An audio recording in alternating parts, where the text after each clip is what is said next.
Salut à tous, c'est Gabzil. Aujourd'hui, on se retrouve pour la découverte de EV8 Étincelle déferlante, la nouvelle extension de Pokémon qui va sortir en novembre.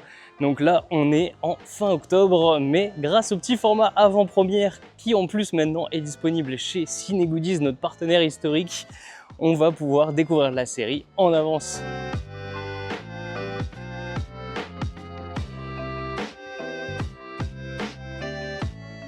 Et voilà donc le petit kit d'avant-première Pikachu, très sympa. Comme d'habitude dans ces kits, vous avez un deck prêt à jouer de 40 cartes et 4 boosters pour compléter le deck préfet.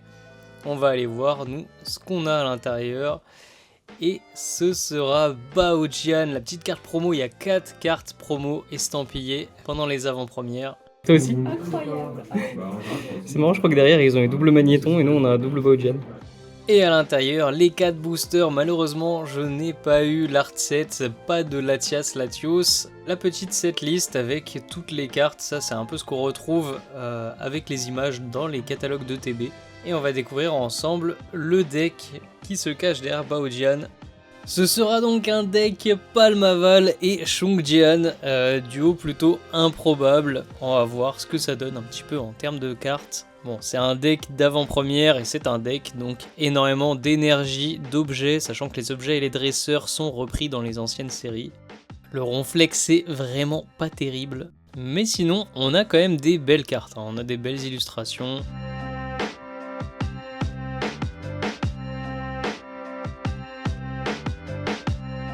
Le Palmaval est assez cool.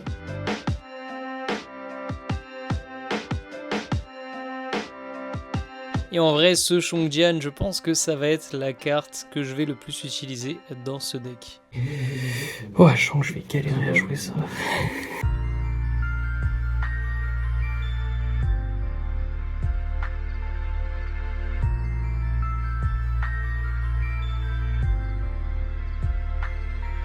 Et le premier hit, ce sera une carte high-tech, le chariot précieux. En vrai, ça vend pas tant du rêve que ça, mais les cartes high-tech ont vraiment une texture incroyable et surtout, il y en a marre de devoir aller les chercher après pour compléter le set. C'est très bien de les tirer nous-mêmes.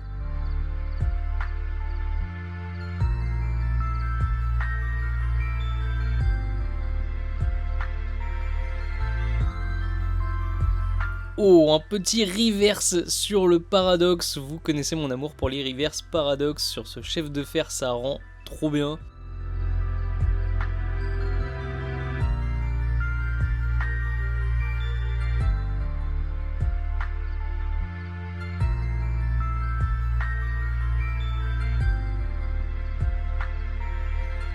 Bon, du coup, lors de l'ouverture de ces boosters, ce qui est intéressant, c'est de mettre de côté les Pokémon du même type que le deck que l'on va jouer pour essayer de l'agrémenter. Et là, ce petit Denticris, je pense qu'il va être un ajout plutôt sympa. J'ai pas beaucoup de Pokémon hauts à rajouter, mais c'est un Pokémon base, donc pas besoin de ses évolutions. Et le talent est plutôt sympa. Ouh, deuxième hit, ce sera encore un high-tech, l'amulette espoir, ça fait plaisir pour le set, vraiment, et en plus, je vais pouvoir mettre un objet high-tech dans mon deck.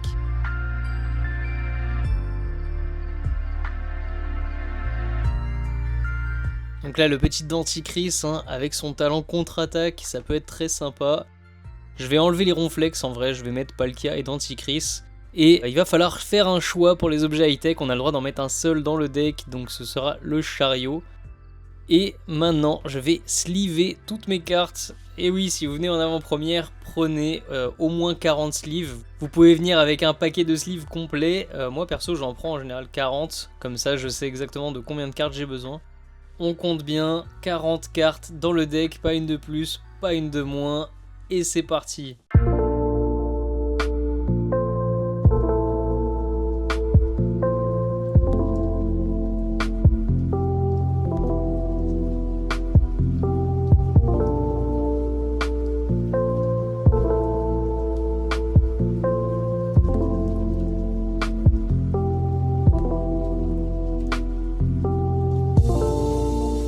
Alexis contre Malik,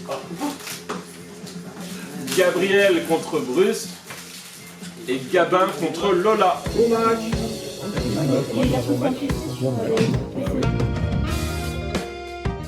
Allez, pour ce premier match, du coup, je découvre aussi les decks adverses, hein, tout ce qui peut tomber en face, et j'ai de la chance, ça commence avec un Pokémon Feu, et le petit Denticris que j'avais rajouté dans le deck, là, il fait tout de suite plaisir, et pourtant j'ai même oublié d'utiliser son talent, hein. Par contre, c'était un match extrêmement court, ça arrive, si vous avez un seul Pokémon de base, pas de banc, et bah voilà, ça peut faire un match qui se termine en 2 manches, malheureusement, ça arrive.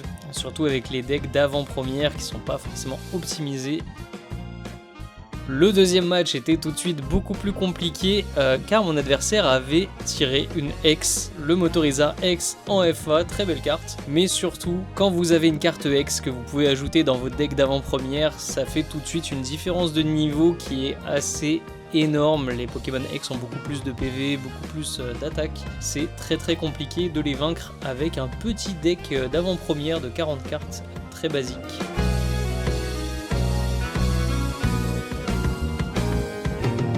Alors ce troisième match du coup c'était contre un joueur un peu plus expérimenté, le match était beaucoup plus serré et je devais perdre honnêtement, on va pas se mentir, j'étais censé perdre ce combat mais j'ai réussi à tirer profit du fait que les decks de 40 cartes peuvent s'épuiser très vite quand on utilise une mécanique de pioche et une mécanique de défausse, sauf que quand vous devez piocher et que vous n'avez plus de cartes, vous avez perdu le match par épuisement. Donc vraiment sur le fil, sur les règles, mais ça compte, c'est une victoire.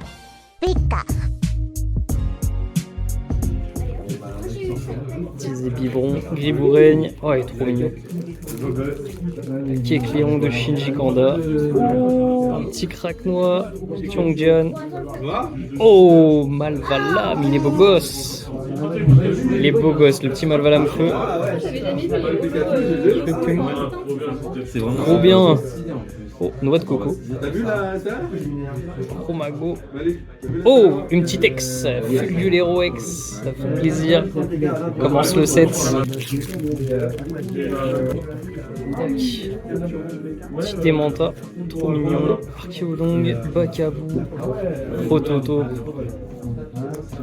Sarpatin. Hôte de fer. Charme d'Atalante, Canarbello, Archéomir, oh petit Terrapagos, et ça c'est le plus beau des boosters, ça. Latias Latios, incroyable. Oh, on commence avec un très beau armure de Kawaii, magnifique. Petit compagnol tout mignon, Fampi adorable, Tilimonde, Chungjan, Magnéton. Un petit Pimito bien sympa, un surfeur et feu perçant, très belle holo de Akira Egawa, magnifique.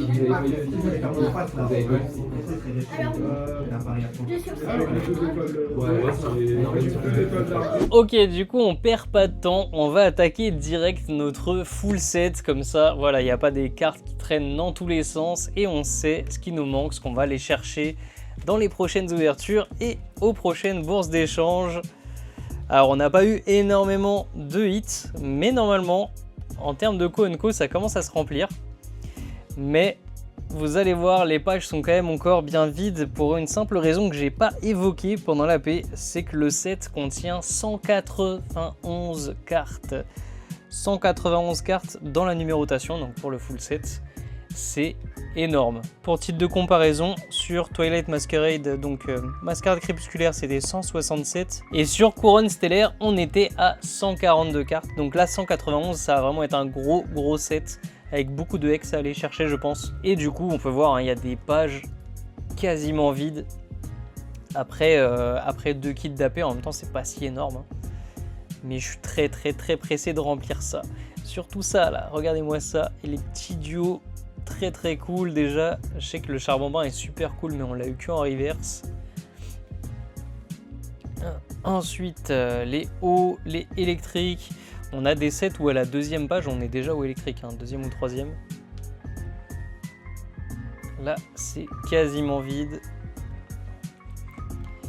Ici, mine de rien, ça s'est rempli un petit peu avec un petit trépassable qu'on a récupéré directement en échange. Je me suis dit, on va pas attendre de voir si on le tire. On avait la possibilité de le choper direct.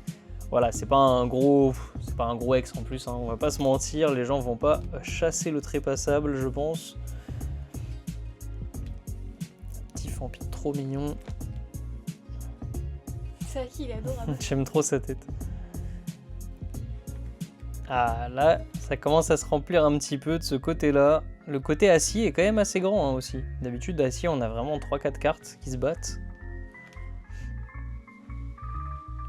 Et les dragons, ça a l'air d'être plutôt long aussi. Hein. Pareil, les dragons, en général, il y en a 3 ou 4, il y a peut-être une lignée évolutive. Mais là, comme il y a Paradise Dragona qui a été mixé dans la série, forcément, il y a un peu plus de dragons. Hop, notre superbe flamme en roule X. Voilà, incroyable. Puis après, on aura toute une flopée d'objets, hein, parce que tout ça, au moins tout ça, ça va être des objets. Il y aura aussi les high-tech à aller chercher. Là, il va nous manquer des dresseurs, des objets. Les high-tech, voilà. Ils sont restés dans ton kit d'AP, c'est ça? Ouais, j'ai oublié de sortir les 2 petites high-tech. Donc là, le full set n'est pas totalement rangé. Comme quoi, hein, le faire au fur et à mesure, c'est pas mal. Alors du coup, effectivement, j'avais une petite ex qui traînait dans mon deck parce que je l'ai joué. Et j'avais surtout ma boîte de jeu avec les petites cartes que j'avais top load pour être sûr de ne pas les abîmer pendant la paix. Le petit Fulgulero X qui était sorti dès le début. La petite promo super belle de Baojian. Celle-là, elle va pas aller dans le full set. Elle va aller dans une autre petite collection. Et l'autre objet high-tech, on va mettre ça tout de suite dans le classeur. 65, 66, 76, 68. On va essayer de pas se tromper. Hein. Ça, on connaît les petits décalages de classeur. 162. Donc Terrapagos, c'est le dernier Pokémon du set. Après, c'est les objets. Et 185. 2, 3, 4, 5. En plein milieu, boum, le chariot précieux. Voilà, donc c'était vraiment une super expérience cette avant-première chez Ciné Goodies. Je suis trop content qu'après un partenariat aussi long, vraiment il nous soutient depuis le tout début, on puisse enfin faire des gros événements comme ça chez lui. Ça me fait vraiment plaisir. On avait déjà les bourses d'échange, mais là ça y est, on s'attaque au concret, on s'attaque à la ligue. Il y a aussi des journées de ligue de tournois Pokémon.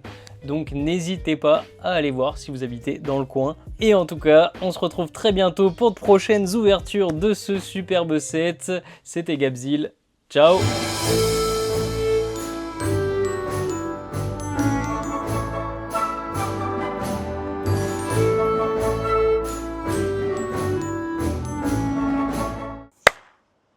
Ce serait trop marrant de te voir apparaître dans le plan.